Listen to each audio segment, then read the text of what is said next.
بستی صدوم کہاں واقع ہے اور اہل صدوم کس بھیانک جرم کے مرتکب تھے؟ سیدنا لوط علیہ السلام کی قوم کو واعظ و نصیحت اور قوم کا فحاشی و عریانی پر اصرار۔ قوم کے اصرار گناہ پر سیدنا لوط علیہ السلام کی اللہ تعالی سے فریاد، سیدنا لوط علیہ السلام کے مہمان اور قوم کا کردار۔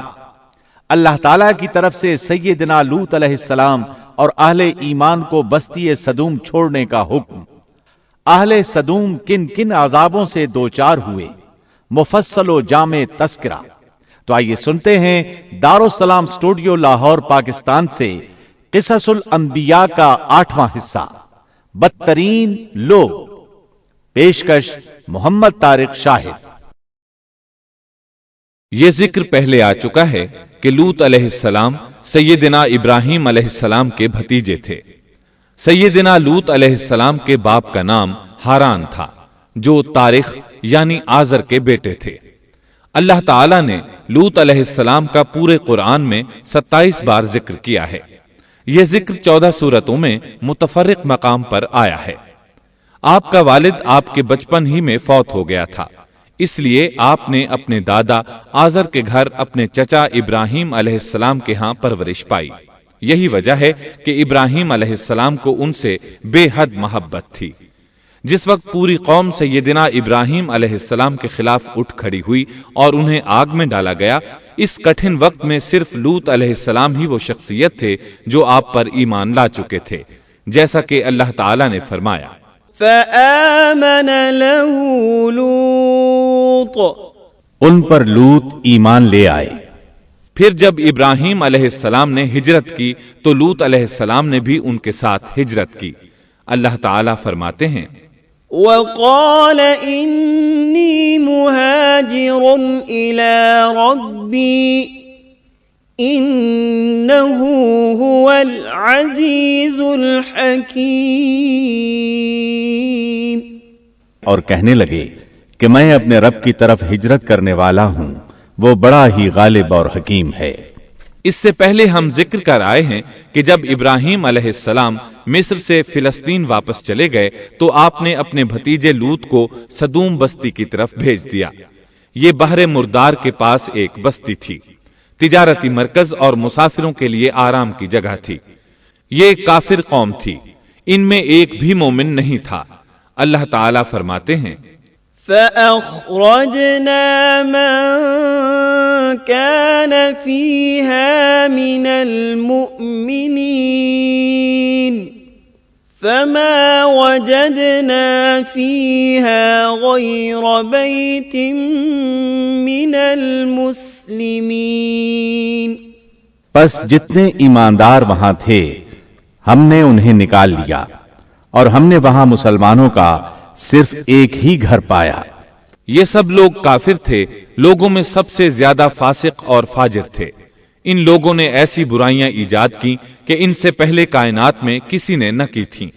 چنانچہ اللہ فرماتے ہیں اذ قال لقومه اتأتون الفاحشة ما سبقكم بها من احد من العالمین، جب لوط نے اپنی قوم سے کہا تم ایسی فحاشی اور بے حیائی کا ارتکاب کرتے ہو جو جہانوں میں تم سے پہلے کسی شخص نے نہیں کی۔ پھر اللہ فرماتے ہیں انکم لتأتون الرجال شہوة من دون النساء بل انتم قوم مسرفون، کیا تم عورتوں کو چھوڑ کر مردوں سے حاجت پوری کرتے ہو، بلکہ تم حد سے بڑھنے والی قوم ہو۔ اس کام یعنی اغلام بازی اور جنسی بے راہ روی کو قوم لوط نے شروع کیا، لیکن بعض کہتے ہیں یہ تو فطری چیز ہے اور بعض کہتے ہیں یہ جنات سے شروع ہوئی۔ بہرحال یہ فسق و فجور اور گھناؤنا جرم اسی قوم سے شروع ہوا۔ فرشتوں کی زبانی اللہ تعالی نے فرمایا اِنَّا أُرْسِلْنَا إِلَى قوم مجرمین. فرشتوں نے کہا کہ ہم گناہگار قوم کی طرف بھیجے گئے ہیں. پھر کہنے لگے إلا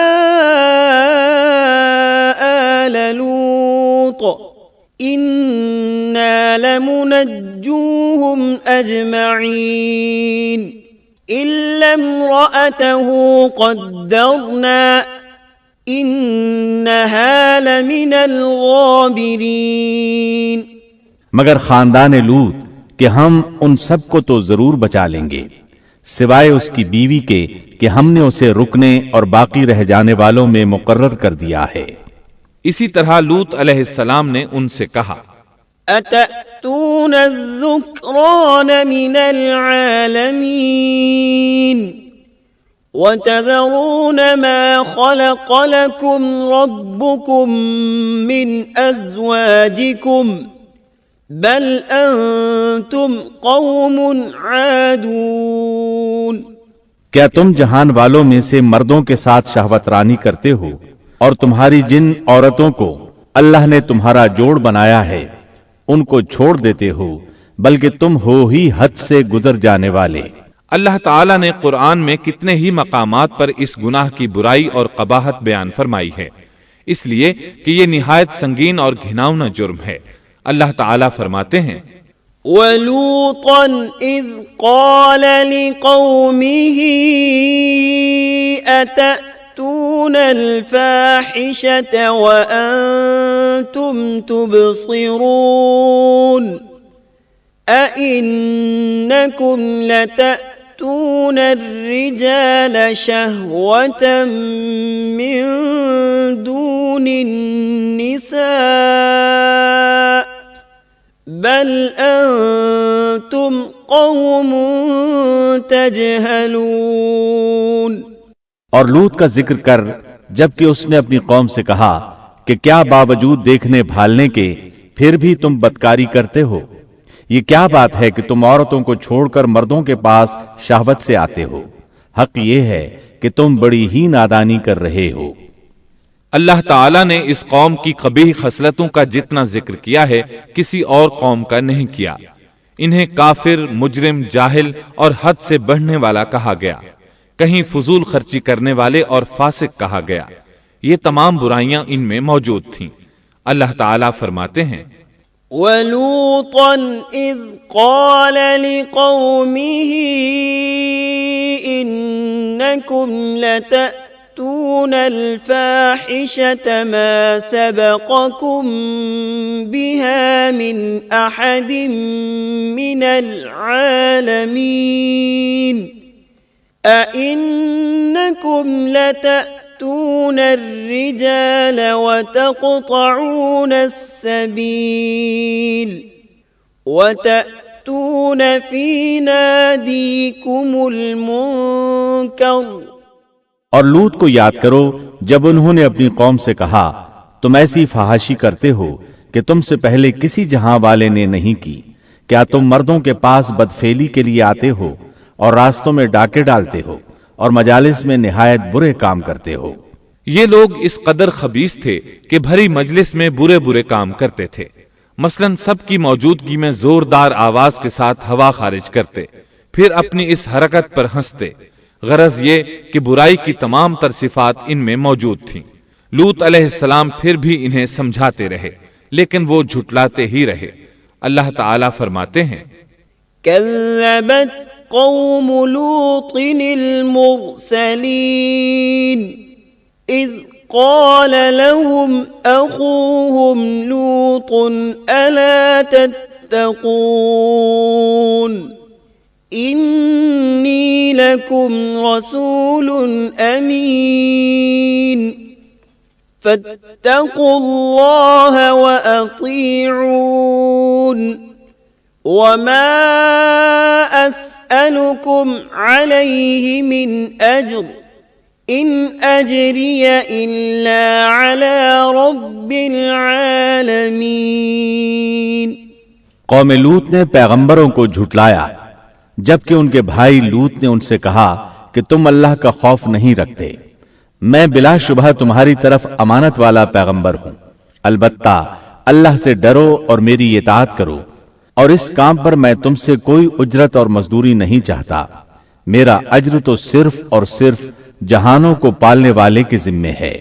انبیاء کا مشن ہی یہ ہوتا ہے کہ تبلیغ کرتے رہیں، لہٰذا لوط علیہ السلام دعوت دیتے رہے، لیکن دعوت کے نتیجے میں قوم کا رد عمل کیا تھا، اللہ نے اس کا بھی ذکر کیا ہے۔ فرمایا فما كان جواب قومه إلا أن قالوا ائتنا بعذاب الله إن كنت من الصادقين۔ بس اس کی قوم کا جواب یہی ہوتا کہ اللہ کا عذاب لے آ اگر تو سچا ہے۔ اسلام دشمن اور کافر قوموں کا جواب یہی ہوتا ہے۔ قوم عاد اور قوم سمود نے بھی یہی جواب دیا تھا۔ دوسری آیت میں ہے وَلَقَدْ أَنذَرَهُمْ بَطْشَتَنَا فَتَمَارَوْا بِالنُّذُرِ۔ لوط نے انہیں ہماری پکڑ سے ڈرایا، یعنی انہوں نے کہا اے قوم اللہ کی پکڑ سے اور عذاب سے بچ جاؤ، محتاط ہو جاؤ، اس کی لاٹھی بے آواز ہے، لیکن وہ ڈرانے والوں سے بھی جھگڑتے ہی رہے۔ ایک اور آیت میں اللہ فرماتے ہیں وَمَا كَانَ جَوَابَ قَوْمِهِ إِلَّا أَن قَالُوا أَخْرِجُوهُم مِّن قَرْيَتِكُمْ إِنَّهُمْ أُنَاسٌ يَتَطَهَّرُونَ۔ اور ان کی قوم سے کوئی جواب نہ بن پڑا بجز اس کے کہ آپس میں کہنے لگے کہ ان لوگوں کو اپنی بستی سے نکال دو، یہ پاک باز بننے کی کوشش کرتے ہیں۔ چونکہ یہ سب کے سب لوگ فحاشی، عریانی، بے حیائی، بے غیرتی، فسق و فجور اور بدکاری میں مصروف تھے، ان کے نزدیک پاکیزگی اختیار کرنا بے معنی کام بن چکا تھا۔ لوط علیہ السلام اور ان کی بیٹیوں کے علاوہ کوئی شخص پاک نہ تھا، سب کے سب غلاظت میں ڈوبے ہوئے تھے۔ چنانچہ انہوں نے لوط علیہ السلام کو اپنی بستی سے نکال باہر کرنے کا فیصلہ کیا۔ کہنے لگے قالوا لئن لم تنته يا لوط لتكونن من المخرجين قال إني لعملكم من القالين۔ اے لوط اگر تو اپنے اس واعظ و نصیحت سے باز نہ آیا تو ضرور تجھے نکال دیا جائے گا۔ اس پر لوط نے فرمایا میں بھی تمہارے اس گھناونے عمل سے بیزار ہو چکا ہوں۔ چنانچہ لوط علیہ السلام اس موقع پر وہاں سے نکل آئے اور اپنے رب سے یوں دعا گو ہوئے رب نجنی وأہلی مما يعملون۔ اے میرے پروردگار مجھے اور میرے اہل کو ان کے عمل سے بچا لے اور نجات عطا فرما۔ کتنی ہی آیات میں ہے کہ ان لوگوں نے لوط علیہ السلام کو بستی سے نکالنے کا عزم کر رکھا تھا، اور لوط علیہ السلام اس پوری بستی میں بے یار و مددگار تھے۔ وہاں ان کا کوئی خاندان تو تھا نہیں، لہٰذا گھر میں ہی بیٹھے رہے، دعا کرتے رہے۔ قال رب انصرنی علی القوم المفسدین۔ اے پروردگار اس فسادی قوم کے خلاف میری مدد فرما۔ اس دعا سے اس قوم کی ایک اور خصلت معلوم ہوئی، اور وہ یہ کہ وہ فسادی بھی تھے۔ سو اللہ نے دعا قبول فرمائی، فرشتے بھیجے، جبرائیل، میکائیل اور ملک الموت، اور بعض روایات کے مطابق اسرافیل کو بھی ان کے ساتھ بھیجا گیا۔ وہ سب سے پہلے ابراہیم علیہ السلام کے پاس آئے تاکہ انہیں اسحاق علیہ السلام کی بشارت دیں۔ آخرکار یہاں سے فرشتوں نے سدوم کا رخ کیا۔ یہ فرشتے وہاں نوجوان لڑکوں کی صورت میں پہنچے، ان کی ٹولیوں کے پاس سے گزرے تاکہ انہیں آزما لیا جائے، ان پر حجت قائم ہو جائے۔ مطلب یہ کہ اللہ تعالیٰ نے فرشتوں سے کہا تھا کہ ان لوگوں کو اس وقت تک ہلاک نہ کرنا جب تک کہ ان کے نبی کو ان پر الزام لگاتے نہ دیکھ لو۔ چنانچہ یہ فرشتے نوجوان اور خوبرو لڑکوں کی صورت میں بستی کے کنارے پہنچ گئے۔ لوط علیہ السلام کی ایک بیٹی بستی سے باہر کنارے پر رہتی تھی۔ جب اس نے انہیں دیکھا تو ڈر گئی، اس نے سوچا ہماری قوم کے لوگوں نے اگر انہیں دیکھ لیا تو ضرور ان سے برائی کر کے رہیں گے، اس لیے وہ اپنے والد لوط علیہ السلام کی طرف دوڑی، ان کے پاس پہنچ کر کہنے لگی، میں نے چند نوجوان لڑکوں کو دیکھا ہے اور میں ان کے بارے میں خوفزدہ ہوں۔ لوط علیہ السلام جلدی سے ان کی طرف آئے، ان سے پوچھا آپ کیسے آئے ہیں؟ انہوں نے بتایا ہم آپ کے مہمان ہیں۔ لوط علیہ السلام چاہتے تھے انہیں باہر ہی سے دوسری طرف روانہ کر دیں، لیکن جب انہوں نے کہا کہ ہم مہمان ہیں تو وہ انہیں جانے کے لیے نہ کہہ سکے، چنانچہ ان سے بولے، اللہ کی قسم زمین کی پشت پر اس سے خبیث اور گندی قوم ہم نے نہیں دیکھی، اور نہ ہی کسی کے بارے میں ایسا معلوم ہوا۔ آپ نے 2 بار، 6 بار اور پھر 4تھی بار بھی ان سے یہی بات کہی تاکہ ان نوجوانوں کو حالات کا علم ہو جائے، وہ بھانپ لیں، لیکن وہ تو فرشتے تھے اور لوط علیہ السلام کی قوم کے خلاف گواہی تلاش کر رہے تھے۔ آخر لوط علیہ السلام انہیں اپنے گھر لے آئے، انہیں بٹھایا۔ لوط علیہ السلام کی بیوی کافر تھی اور قوم کے ساتھ تھی۔ وہ باہر گئی اور اس نے لوگوں کو بتایا کہ اس نے لوط علیہ السلام کے گھر میں ایسے خوبصورت چہروں والے نوجوان دیکھے ہیں کہ زمین پر آج تک ان جیسے کہیں نظر نہیں آئے۔ یہ سنتے ہی وہ سب لوط علیہ السلام کے گھر کی طرف لپکے۔ قرآن کریم میں آتا ہے، وَجَاءَهُ قَوْمُهُ يُهْرَعُونَ إِلَيْهِ وَمِن قَبْلُ كَانُوا يَعْمَلُونَ السَّيِّئَاتِ، لوگ جلدی سے اس کی طرف لپکے اور وہ اس سے پہلے فحاشی کے عادی بن چکے تھے۔ ایک جگہ الفاظ ہیں، شہر کے لوگ خوش ہوتے ہوئے آئے۔ وہ اس حد تک فاسق اور فاجر بن چکے تھے کہ خوش ہوتے ہوئے وہاں آئے تاکہ ان خوبصورت لڑکوں سے لذت حاصل کر سکیں۔ یہ گھر کے سامنے پہنچ گئے تو لوط علیہ السلام انہیں روکنے کے لیے گھر سے نکلے۔ ان سے فرمایا، یا قوم هؤلاء بناتی، اے میری قوم، تمہاری خواہش کے لیے میری بیٹیاں موجود ہیں، یعنی قوم کی عورتیں موجود ہیں۔